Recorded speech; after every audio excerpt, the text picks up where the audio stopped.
Totally separate case, our investigation reveals the Lake County State Attorney's Office did not have enough evidence to file charges against 6 suspects accused of the same crime. And tonight, News 6 investigator Lewis Bolden's talking to the state senator who helped write the law. And Lewis, there is some language in that law that could have a big impact on the cases the governor highlighted specifically. That's exactly right, Matt and Lisa. Our investigation is peeling back the layers. Florida's law that allows convicted felons to vote after they have served their sentence is specific. You have to prove intent. And the senator who wrote the law tells News 6 that is by design.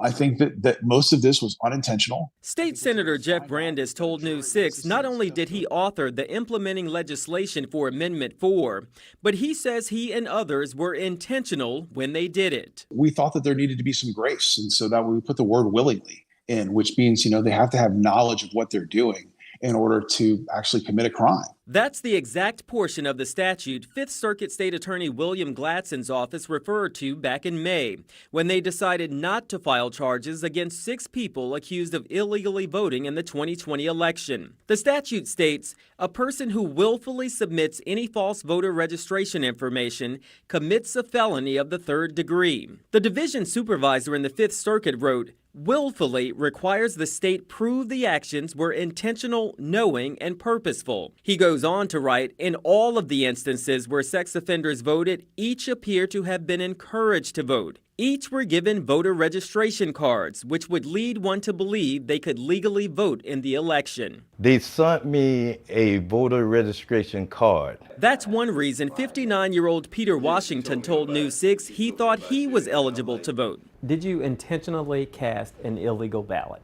No. Washington was one of 20 other people arrested for allegedly illegally voting in the 2020 election. And now they're going to pay the price for it. The governor made the announcement 2 weeks ago, but never mentioned that most, if not all of the defendants, thought their rights had been restored. I think what you're going to find out is that a jury, once this stuff goes to a jury or frankly goes to a judge or even a good state attorney, they're going to have a really tough time showing that these people willingly and intentionally tried to deceive or tried to commit fraud and vote.